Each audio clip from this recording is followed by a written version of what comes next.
Okay, let's go ahead and get started. Hello, everyone. Welcome and good morning. My name is Robyn Brooks, and I am a strategic advisor and trainer here at 280 Group. Thanks you so much for joining us this morning. And today we're discussing the what and why of continuous discovery. I am excited to introduce Teresa Torres with Product Talk. Teresa, please tell our listeners a little bit about yourself and why you're so passionate about this topic. Yeah, first of all, thanks for having me. I'm really excited for this conversation. I work as a product discovery coach. I've been doing that for about the last 10 years, and I've really been fortunate to work with teams all over the world, all different sizes, in a lot of different industries. And what's fun for me is I get to sort of collect and refine practices that work in a lot of different contexts to then help other teams kind of find their continuous cadence to discovery. And what's really fun about that for me is just really helping teams unlock better products so they can better serve their customer. Wonderful. And as I mentioned, my name is Robyn Brooks, and I'm a strategic advisor here. My background is in product management, particularly in the education technology space. And we have a lot of synergy between 280 Group and Teresa. And so we're really excited to have her here today to talk about this really important topic. So let's go over just a couple of housekeeping items for the webinar. After the webinar, you can continue to stay engaged with the product management community here. Being in an online community can really help you feel connected. So join your peers by joining our LinkedIn group. Use it as a forum to chat about best practices and tips. We'll also paste the URL into the chat here shortly, so you'll be able to access it, but there's a short link there on the slide.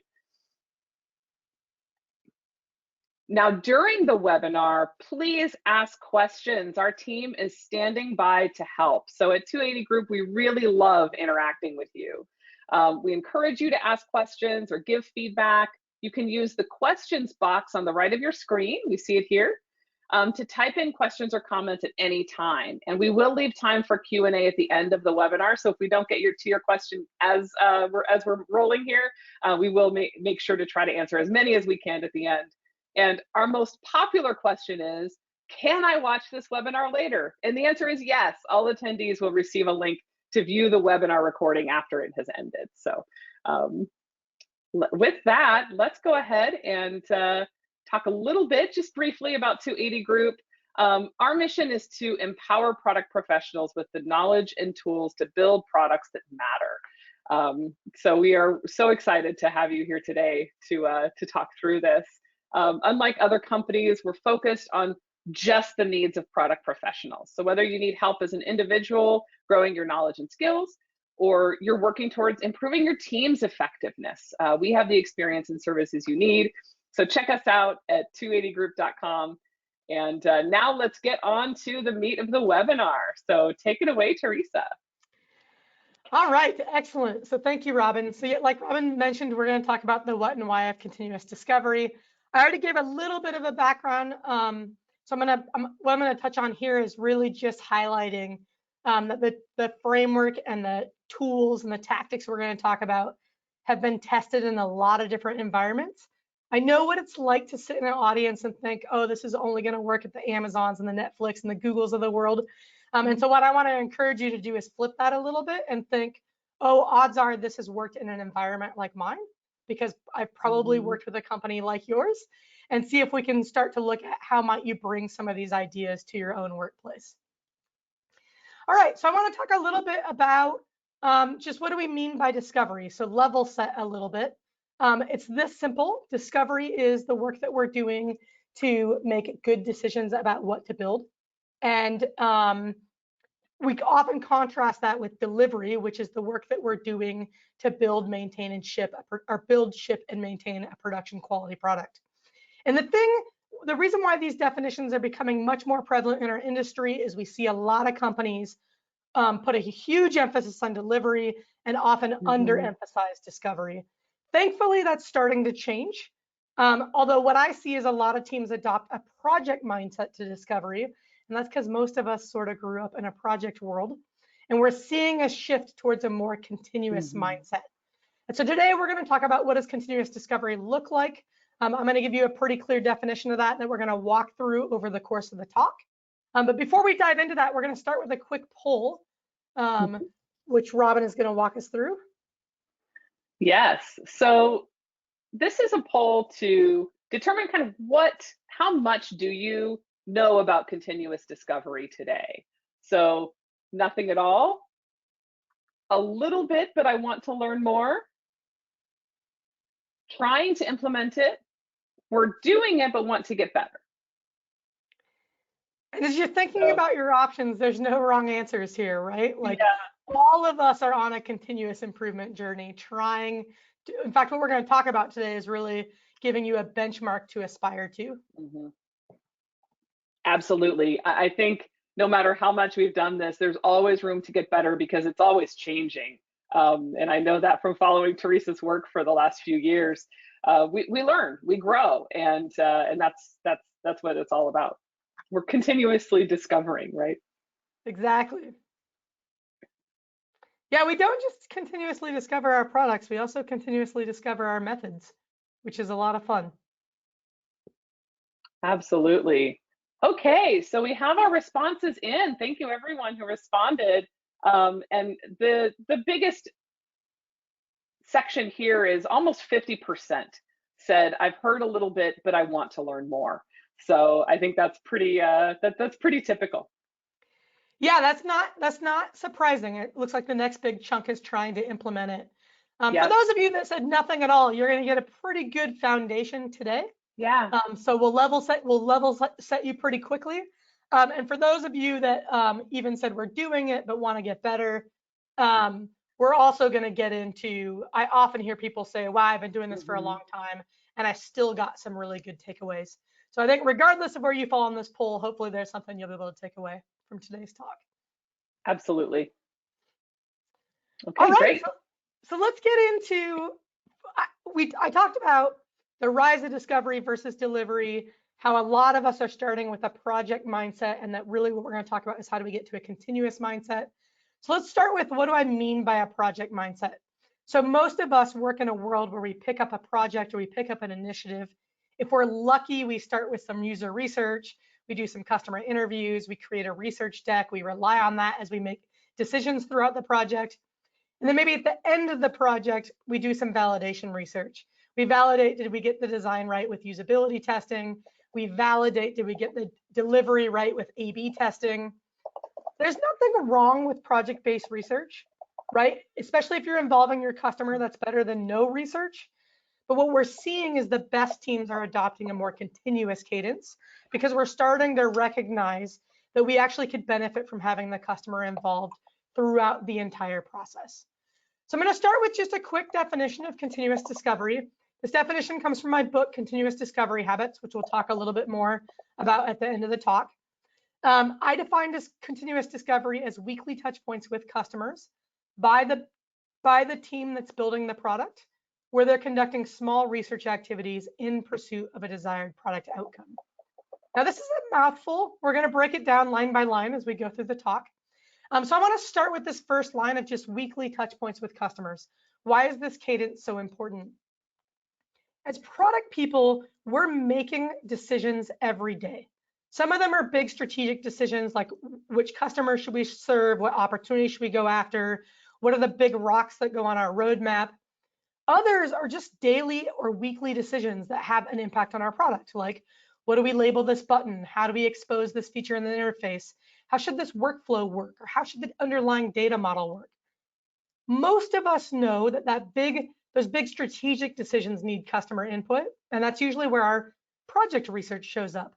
But all those daily and weekly questions can also benefit from customer input. And the best example of this is, odds are, if you have a phone nearby, if you pick it up and just scroll through your pages and pages of apps, you probably have dozens of apps that you were excited about one day, you installed it, you started using it, and it fell short of your expectations. It didn't engage you over time. And that could be for any number of reasons. It was missing a key feature. It didn't match your mental model.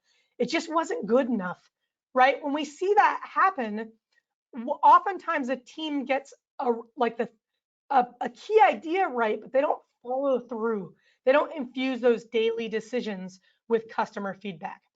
This is really critical because product teams suffer from a curse of knowledge. The curse of knowledge is a bias that basically says, as we develop expertise in something, in our case, our product, how it works, what functionality is available, we forget what it's like to not have that knowledge. And so as we're making these daily decisions, we're making them from our expert point of view, which means we often make decisions that don't work for our customers who don't have that expert knowledge. So one of the easiest ways to overcome this is just to increase the frequency in which you're talking to customers and to engage with them every week. Now, this is a benchmark to aspire to. So if you've never talked to a customer, I want you to just focus on talking to your first customer.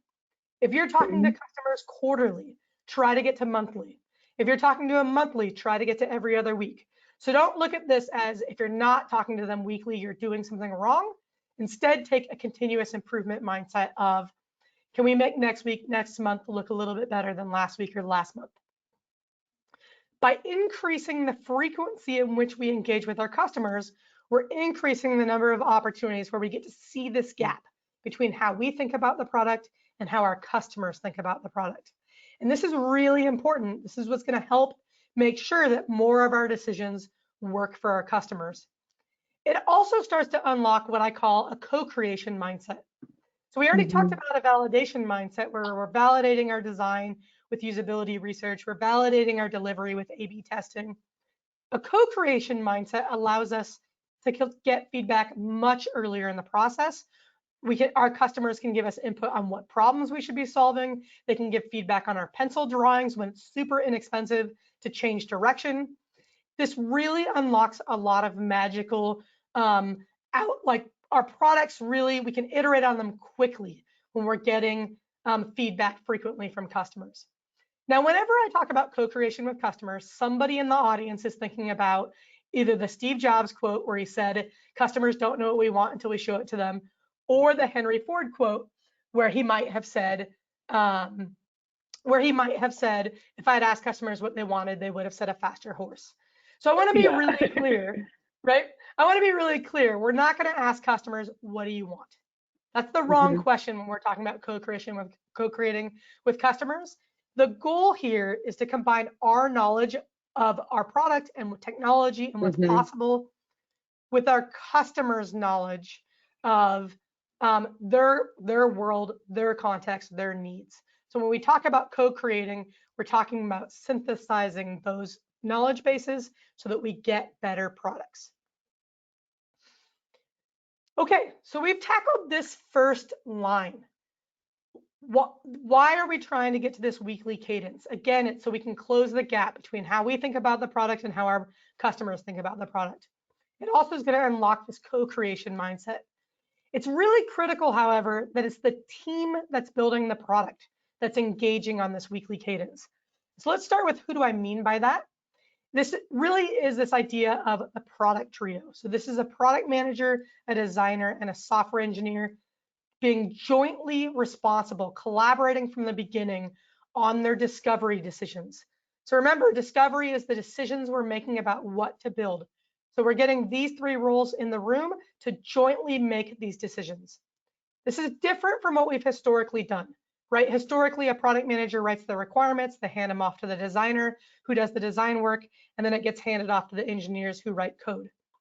What happens when we have these sort of stage gates handoffs between these three roles is we see a lot of rework, right? We get requirements that go to the designer runs into a design constraint. They can't design for the requirements. We got to go back and rewrite requirements. We eventually do that back and forth. We get a design we think is going to work.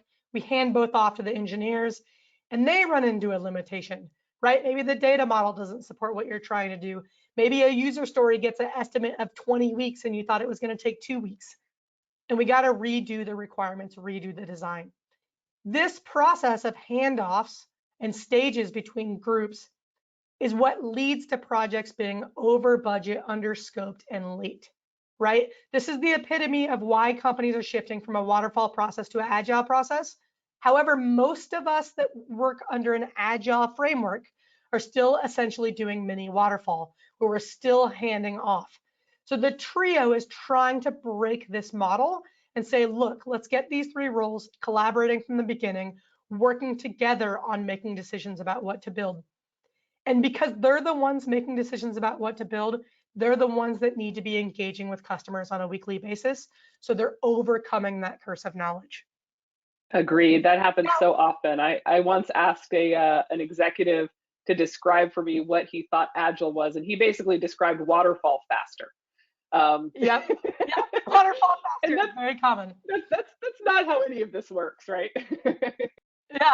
And I apologize. I'm in Central Oregon right now where we are inundated with smoke. Fire season has come early, so I'm having some tough allergies today. Okay, so most of us have more than 3 people on our team. So let's talk a little bit about what role does everybody else play.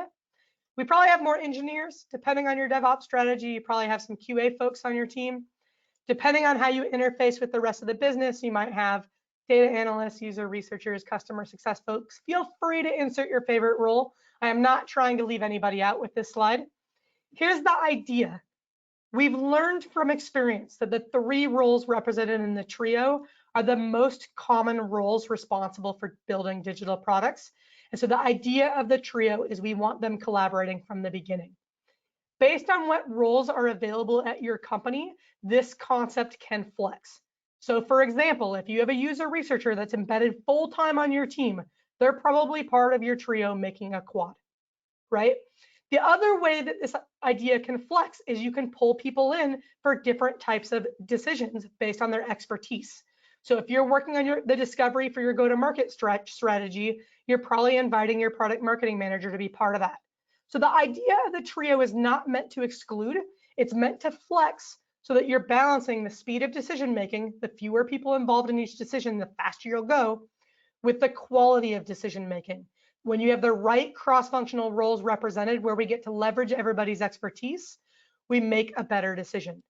So you will have to do a little bit of translation for your own team and for the types of decisions that you're making. But the idea is, instead of doing these handoffs, how do we get a cross-functional group together to make a better decision? Okay, so we've tackled the first half of this definition. We're looking at weekly touch points with customers. Yeah. Hi. So a couple of questions coming from our audience now that I think maybe for the first 2 lines of this continuous discovery that maybe you can help clarify. Sure. Puneet asks, what will you get every week from customers? You would not have developed anything. So I think they're asking about this maybe in the pre 1.0 aspects of your product. Yeah, so we're just about to get into this. So if we look at the second half of the definition, we're talking about small research activities in pursuit of a desired outcome. We're going to talk about 2 research activities that you're going to be doing on a weekly basis to help make sure that you're driving your outcomes. And that will help create a clear picture of how are we using these customer touchpoints. Great, great. And then Mandeep asked a question, product discovery is led by PM, UX, or equal involvement? Product discovery is a joint effort between your product manager, your designer, and your lead engineer. It really is led by that trio. And I know this is different from what a lot of people see, right? At a lot of companies, maybe your designer is the voice of the customer or your product manager is taking the charge. Here's why we don't want that. We want to leverage the cross-functional expertise on our team. Let's say we get a product manager, a designer, and an engineer together to make decisions about what to build, and only the designer has talked to customers. What happens when the designer says, yes, but this is what the customer wants? That's like a trump card. Nobody else on the team can react. We're not going to leverage anybody else's expertise. So right. The idea of the trio is we want them doing research together. So they're building a shared understanding of who their customer is. And that shared understanding allows them to truly cross-functionally collaborate and leverage each other's expertise rather than one role being of the voice of the customer. And we just let that person dictate what to build. Right. Yeah, I really can't overstate the value of having your UX and your technology leads involved in customer conversations. I've seen so many cases where just their expectations shift because yeah, you can have proto personas, right? Proto personas that are just like, here's Noelle and she's a nurse, and but that doesn't have any reality. It's not grounded in reality, and it can be laced with bias, as I've heard Teresa talk about in the past. So talking to real customers, starting to put together sketches of real customers, it shifts. And then you start to see some of those biases fall away. And that gets you to better products that are meaningful for your real customers. Yes, absolutely. And we'll definitely get into the details of this as we get into the second half of this definition. Go for it. Thanks. Okay, so let's talk a little bit about these last two lines work together, right? So our goal, we can't do our project-based research and try to cram it into a continuous cadence. So our goal is to do small research activities that are sustainable week over week. And the key here is we're not doing research for research's sake. We're doing research to derive a desired outcome. So I'm going to introduce this visual. It's called an opportunity solution tree. If you've never seen it before, we'll walk through how it works. This visual is designed to help a team chart the best path to their desired outcome. So we're going to start talking about what do we mean by outcomes? Why is this important? So historically, we've managed product teams by outputs. We give them a roadmap and we say, go build these outputs. What does that assume? It assumes that we know upfront the right things to build. It assumes we can predict the future.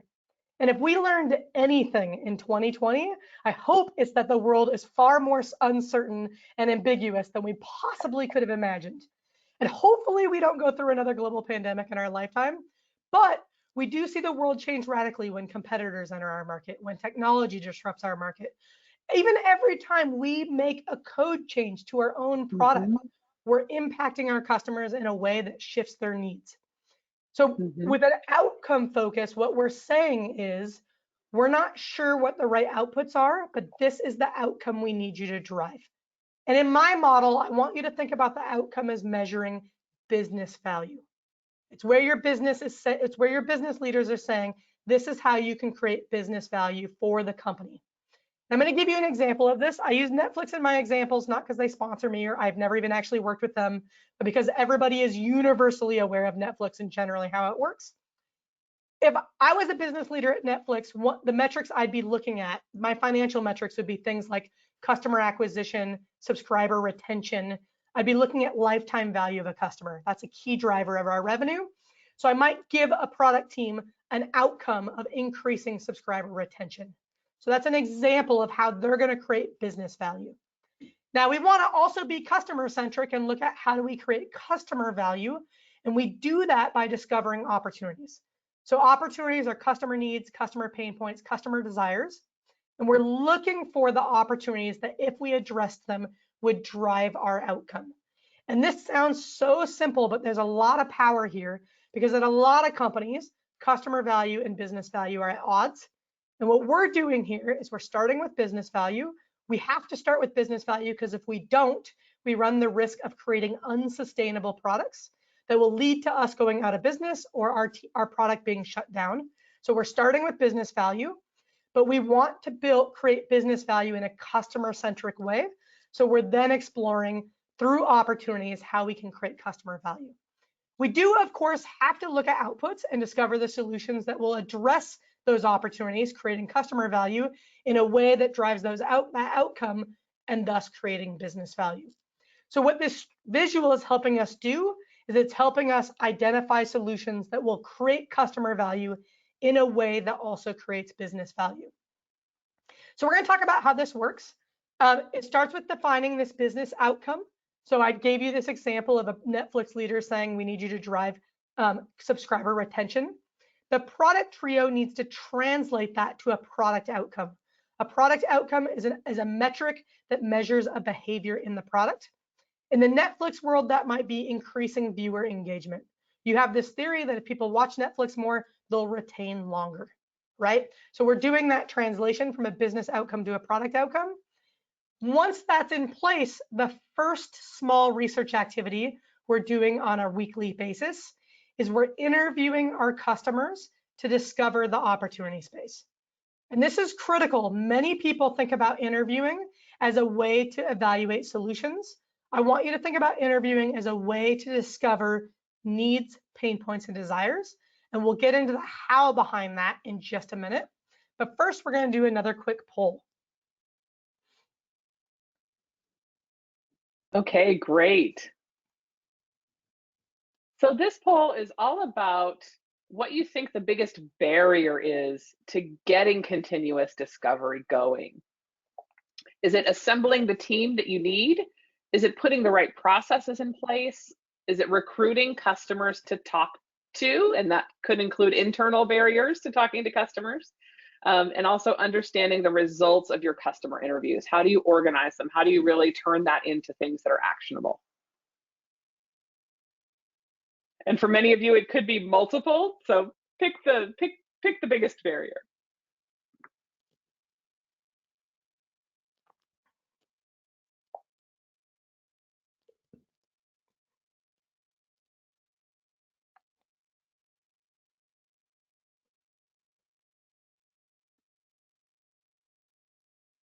Okay, looks like we have majority of folks that have weighed in. So let's see the results. Okay, it looks like a pretty close between putting the right processes in place and recruiting customers, but we did have quite a few that also feel that assembling the team is a barrier and understanding the results. So fairly even between the two middle and the top and the bottom. So what are your thoughts about this, Teresa? Yeah, this is really common. We're gonna get into this barrier of recruiting customers in just a second here. Yeah. But all of these I see on a regular basis. A lot of us aren't working in trios already, but you can, even if you're not in a durable trio, you can start building those cross-functional relationships. A lot of us don't know where to get started from a process standpoint. Hopefully this whole talk will help you with that.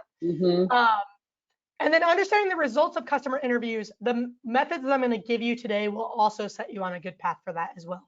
So we'll tackle all of these, which is great. Great. Okay, so let's get into this first one of just the biggest barrier to interviewing on a regular basis really is recruiting, right? If we're hustling to find someone to talk to, we're not going to do it every week. So the key to unlocking a continuous cadence is really to automate your recruiting process. Now, this is going to sound magical. I want you to wake up on Monday morning, look at your calendar, and there's already an interview there, and you didn't have to do anything to get it there. So I'm going to give you 3 strategies for how to do this. All 3 of these strategies are going to work with, we're going to find a way to recruit people, and you're going to combine it with scheduling software to automate the back and forth of finding a time to meet. So the first strategy is you can recruit people while they're using your product or service. This works really great for B2C companies. It also works really great for B2B, for recruiting B2B end users. The idea here is you're recruiting people while you already have their attention. So this needs to live somewhere within your product. You can do it as an interstitial, as you see here. You can do it as a pop-up. You can embed it in a newsletter. There are lots of ways to do this. If you pursue this strategy, you need to think about it like a product funnel. It will take some experimentation and optimization, but I will share most of the teams that I work with use this strategy for automating their recruiting process. If you're in a B2B context and you need to recruit end buyers, you can use your customer-facing teams. So this is your account managers, your sales teams, your support teams, and the people in your company who are already on the phone with customers all day, every day. And you can define triggers for them. You can say, if you talk to a customer who has this need, please ask if they'll do an interview with the product team. And then you send them to your scheduling software and it shows up on your calendar. The vast majority, I'm talking 98% of the teams that I work with are using one of these 2 methods. So I would recommend almost everybody on this call should be looking at one of these 2 methods. There's 2 exceptions. I've worked with companies where their total addressable market is teeny tiny. An example of this is a company that worked with US-based movie studios. There's 6 of them. So I'm talking teeny tiny total addressable market. The second exception is when your customers are high worth or their time is extremely limited. Now, we all think our time is extremely limited, so I'll give you 2 examples. Think Fortune 500 CEOs, right? Where they're booked, double booked, triple booked all day long. Or think respiratory ICU physicians and nurses during the height of COVID. So I'm not talking about your average B2B customer. We're talking about extremely high worth folks. This is where you want to build long-term engagements with a small number of customers that you can go back to time and time again. The risk of this for a regular market is that you're going to build a product for a subset that doesn't work for the whole market. So you really need to use this one carefully. And even when you do use this one, I want you to mix and match it with some of the other methods. The idea here is not that you're treating your advisory board as a focus group. It's that you're inviting a number of customers to then do monthly interviews with your teams. So if you have 3 product teams, you might invite 12 customers to be part of your advisory board. That gives each, and you encourage them to do a monthly interview with your product teams so they each have a weekly interview on their calendar. Just about every single team that I've worked with has had success with at least one of these 3 methods. Most of the teams that I work with are mixing and matching them so they have a really robust recruiting automation. Once we have customers in the room, we now need to ask what are the right questions to ask. This gets a little bit about how do we do effective interviewing. And our goal is to avoid speculation. So a lot of our defaults, we think we just want to ask what we're trying to learn. So again, using our Netflix example, I might want to know, Robyn, what do you like to watch? Where do you watch? How do you choose what to watch? Who do you watch with? But I don't want to ask you these questions directly because this is where cognitive biases interfere. And Robyn's answers, not because she's being deceptive, but just because of the way human brains work, may not reflect her actual behavior. For example, if Robyn aspires to watch documentaries and she recently watched a documentary, I'm going to hear all about the documentary. But if she recently also watched Trailer Park Boys, I'm not likely to hear about that because most of us don't really want to admit that we watch reality TV. Again, she may not even remember that she watched the reality TV.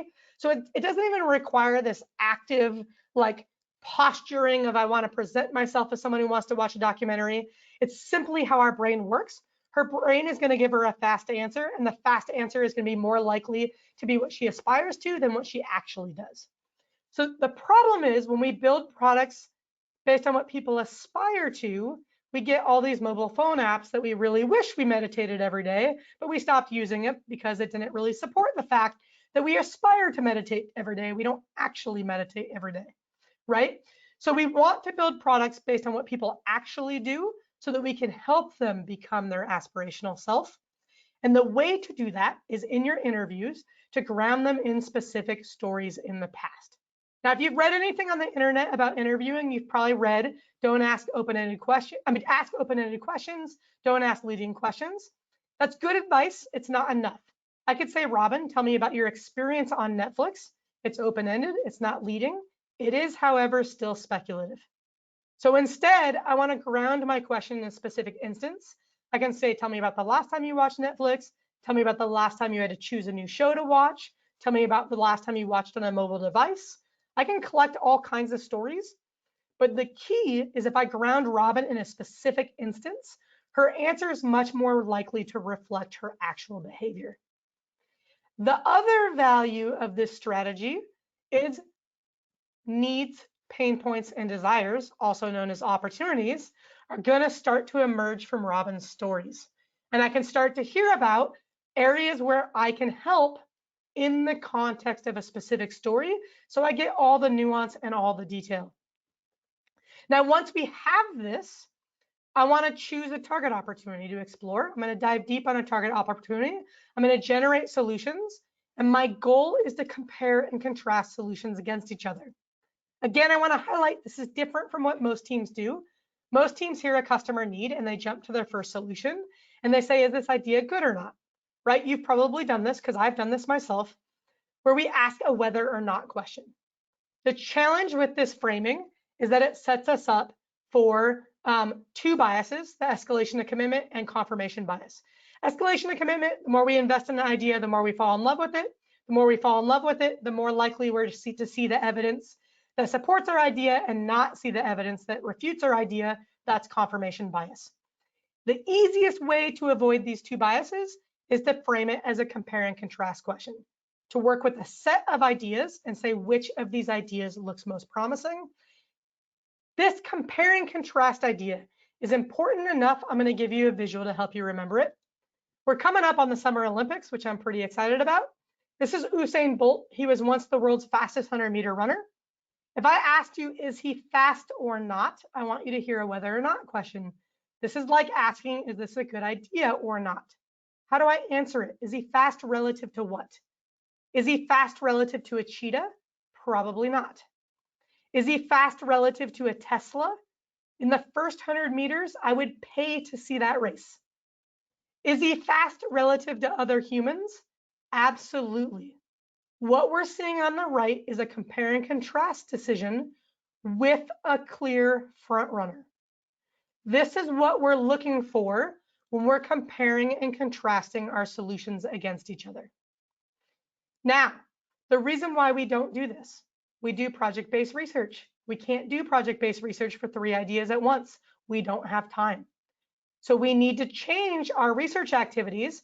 The second small research activity you're going to do on a weekly basis, in addition to interviewing, is you're going to break your solutions into underlying assumptions, and you're going to rapidly test your assumptions. Assumption tests we can run in a few hours to a day or two. Most solution tests take weeks, right? We got to do a lot of design work. We got to schedule a bunch of prototype tests. We got to get feedback on big ideas, or we got to build the whole thing and A/B test it. We're not going to do that. We're going to do small assumption tests to rapidly collect feedback so we can identify a clear front runner. So I'm going to walk you through a quick example. We're going to stick with our Netflix example. We're going to imagine we have interviewed a bunch of Netflix folks. They all said, I want to watch sports. We're brainstorming 3 solutions. One is we're going to integrate local channels. A lot of sports here in the US are on ABC, CBS, NBC. If we just integrate those channels, you can watch sports on those channels. Second solution, we're going to partner with the NFL, NHL, NBA, MLB, and we're going to license games directly from those sports leagues and integrate them into Netflix. Third solution is we're going to say we're Netflix, we're not really good at sports, we're going to partner with someone like Fubo who is. So how might we evaluate these solutions with that good compare and contrast decision? The key is to break them down into their underlying assumptions. Assumptions come in a lot of categories. We have desirability assumptions. Does anybody want our solution? Desirability also covers, are our customers willing to do what we need them to do in order to get value out of the solution? We'll see what that looks like in a minute. Viability assumptions is, will this solution create value for the business? If we're an outcome-driven team, it's this simple. Will it drive our outcome? Feasibility assumptions. Can we build it? Is it possible? I'm going to add 2 more categories. One we're pretty good at. Usability assumptions. Can our customers use it? Can they find it? Do they understand it? Are they able to do what we need them to do? This is also where we can bring in accessibility, right? What assumptions are we making about our customers' ability? The last category, sadly, as an industry, we're pretty terrible at, and we need to get a lot better at, and that's ethical assumptions. This is where we need to look at the data that we're collecting, how we're storing it, how we're using it, who we're selling it to. Do our customers understand that? Are they comfortable with it? Are we creating harm by those practices? It's also where we can look at diversity and inclusion and ask, are we replicating the social inequities in our communities, in our products? Most of us are not doing this intentionally, but it's happening because we're not explicitly asking these questions. Knowing these 5 categories will help you generate assumptions, but we're often blind to our own assumptions. And so I'm going to give you an activity that can help you surface assumptions. It starts with story mapping. If you've never story mapped before, that's the yellow boxes on this slide. So I'm going to walk you through it. With story mapping, we're going to assume our solution already exists. So in this case, we're going to assume Netflix has already integrated local channels into their service. And we're going to ask the question, what does our subscriber have to do to get value out of our solution that was designed to meet the need, I want to watch sports? So first, our subscriber has to decide they want to watch the game, right? Then they need to choose a streaming service. We're hoping they choose Netflix. Then they need to open that streaming service. Then they have to choose the local channel, because remember, we're not integrating the specific game, we're integrating the local channel. And then they need to watch the game. So it's a very simple story map. The value of doing this is what I'm doing in the gray boxes below, is I'm asking for each step, what needs to be true for my subscriber to be able to do that step. And this is what's going to help me identify my assumptions. So when I say what needs to be true for my subscriber to decide to want to watch a game, they have to want to watch a game. They have to be a sports fan. This assumption is the heart of my opportunity. I want to watch sports. The next step, choosing a service. We want them to choose Netflix. What needs to be true for that to happen? They don't just have to want to watch sports. They have to want to watch sports on Netflix. That means they have to have a solution. They have to not have a solution they're already satisfied with, right? Next, we're going to jump over to choosing a local channel. What needs to be true there? They need to know what channel the game is on. If they don't know what channel the game is on, this solution doesn't work for them. They need to know, we need to know that we can partner with that local channel. We need to know that when they choose that local channel, the game won't be subject to a local regional blackout. If we have sports fans in the audience, you've probably experienced this. It's incredibly frustrating, right? In order for them to watch the game, we need to be able to effectively stream the live sport. And this is not trivial, right? Netflix focuses on TV shows and movies. You can buffer those. And if you're on a weak internet connection, it's fine. Live sports, if we have to do a lot of buffering, I'm watching the game at home, Robyn's watching the game at home. If she gets to see the goal before me and she texts me, guess what? My viewing experience just got pretty terrible and I'm pretty upset with Netflix, right? So sports is a whole different game, completely different feasibility assumptions. What does this allow us to do? Some of our assumptions are going to be shared across all of our ideas. For example, our subscribers want to watch sports. If we test those assumptions and we find problems, we can rule out sets of solutions. We can decide that's not the right opportunity. That's very quick testing to determine, is this even going to have an impact on our outcome? Is this the right opportunity? Some of our assumptions differentiate our ideas. All these assumptions around who we can partner with, whether they know the channel, whether they'll be willing to install a Fubo TV app, they differentiate our ideas. That's what allows us to rapidly collect, compare, and contrast data. We can start our week on Monday, generating 3 solutions, and end our week on Friday with some good compare and contrast data, starting to look for a clear front runner. Okay, we just covered a lot of ground, so I'm gonna do a quick recap. We started with setting an outcome at the top of the tree. Remember, our goal is to engage with customers weekly, but that trio is engaging with customers weekly, where they're conducting 2 small research activities on a weekly basis in order to reach that outcome. The first is they're interviewing every week, collecting specific stories with the goal of discovering opportunities, discovering needs, pain points, and desires. Once we choose a target opportunity to pursue, we're generating multiple solutions, setting up a compare and contrast decision. The way that we're collecting data is by testing our specific assumptions. Our assumptions come in those 5 categories: desirability, feasibility, viability, usability, and ethical. And we're using story mapping to help us see those assumptions. Now, I know we covered a lot of ground. My goal in this talk was to inspire you to start this process. If you're looking for somewhere to start, I strongly recommend you start with this interviewing habit. If you want support as you're doing this, I do have a new book out. It's called Continuous Discovery Habits. I wrote it to be a hands-on, practical guide for teams to put this process into practice. Now, so I would start with the book. Now, I know most of us, we read books and we still have a hard time transferring them to what we know.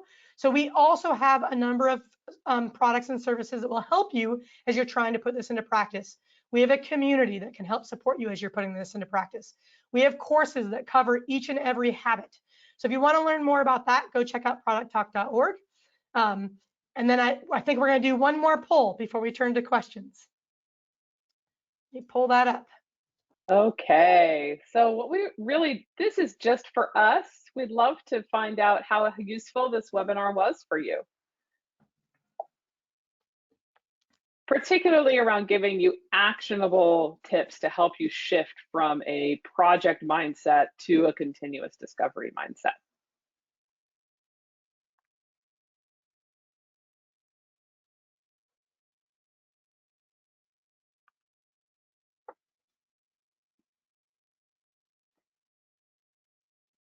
Okay, let's go ahead and start with our Q&A. Let's open up Q&A while folks are still voting here.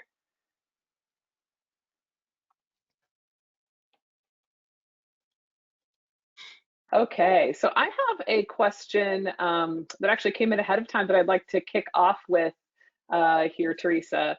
Um, so as a product manager, we all have so much to do. What do you recommend? Is there anything you could recommend that we do less of, or shift priorities, or talk to our leadership about adjusting our priorities in order to make time for these weekly checkpoints with customers? Yeah, this is a great question. So oftentimes the biggest barrier, one of the biggest barriers to getting started with discovery is just time. And this is a Mm-hmm. huge advantage of continuous discovery. If you have 30 minutes in your calendar every week, you can kick off your continuous discovery process. You might have to first automate your recruiting process so you have somebody to talk to in those 30 minutes, but it's literally that simple as you just need 30 minutes on your calendar.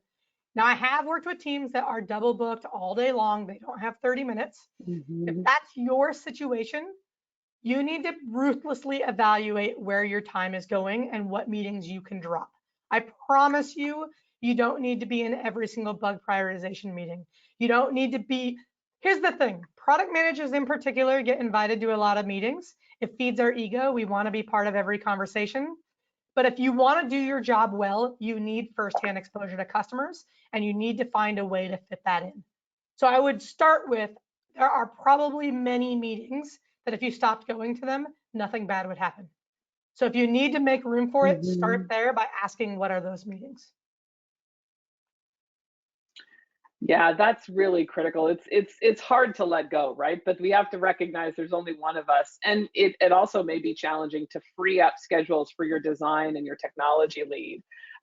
But to Teresa's point, if it's a 30-minute conversation, most of the time we can make time for it. It's just a matter of clearing out that 30 minutes a week. Yeah.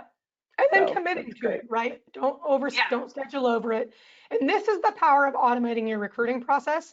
If there's a customer waiting, you're not going to cancel on them. Mm-hmm. Yep. Okay, so we've got a couple of other good questions that came in here.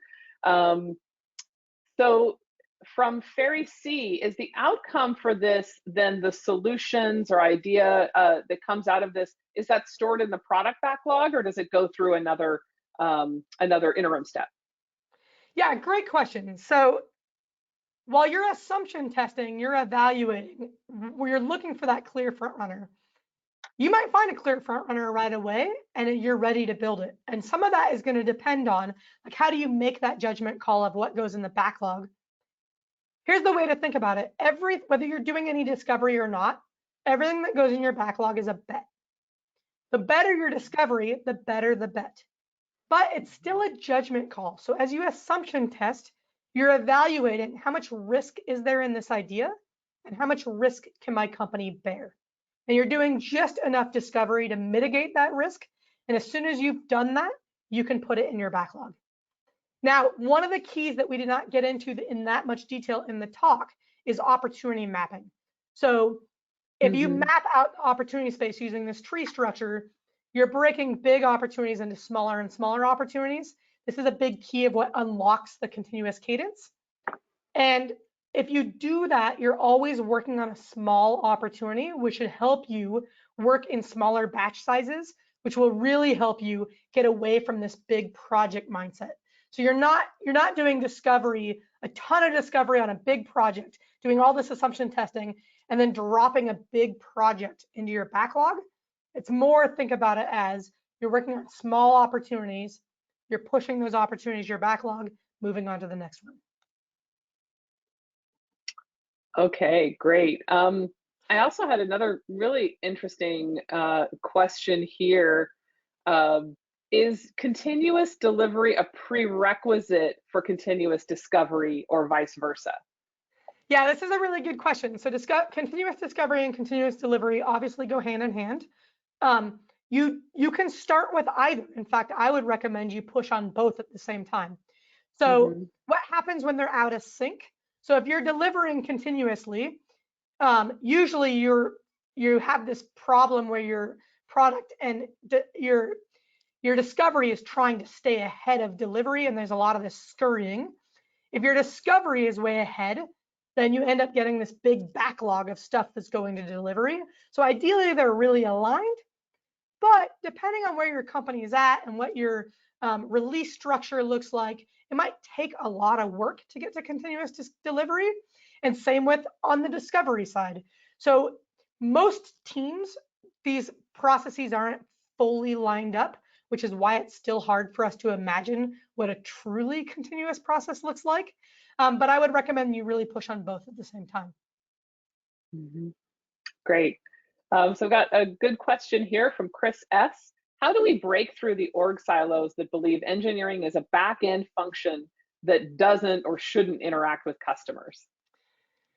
Yeah, this is a hard one. This is the IT mindset, right? You're just an order taker, build what I tell you to build.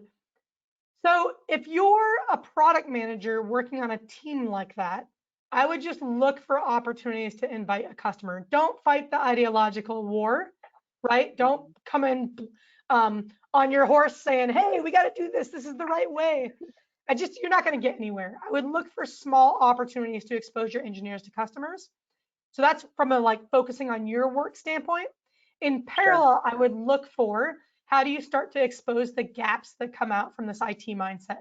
And so a good way to do that is to have your business leaders, when they give you a project, start to work with them to document, why are we building this? What's the expected impact? And then after you release it, measure that impact. What you're doing is you're starting to expose the gap that a lot of our initiatives fall short. This might sound a little bit risky because they might blame you, but it is the most effective way to start saying, hey, we could learn about this gap earlier before we build the product and save time and build better versions of it if you let us do these things. And speaking of what Teresa said about taking a bet, sometimes you have to just take a bet. If you have if you are a technical owner, or you have a technical owner that is interested in talking to customers, hasn't talked to a customer maybe ever, and you can have that conversation and they learn something, then you have evidence that this is really valuable. So if you're in a situation where you can do that, obviously don't go directly against one of your leaders. You may have to have other methods of trying to prove the case here. But it is so critical, and it is really valuable if you can kind of start to break through those cultural barriers to continuous discovery.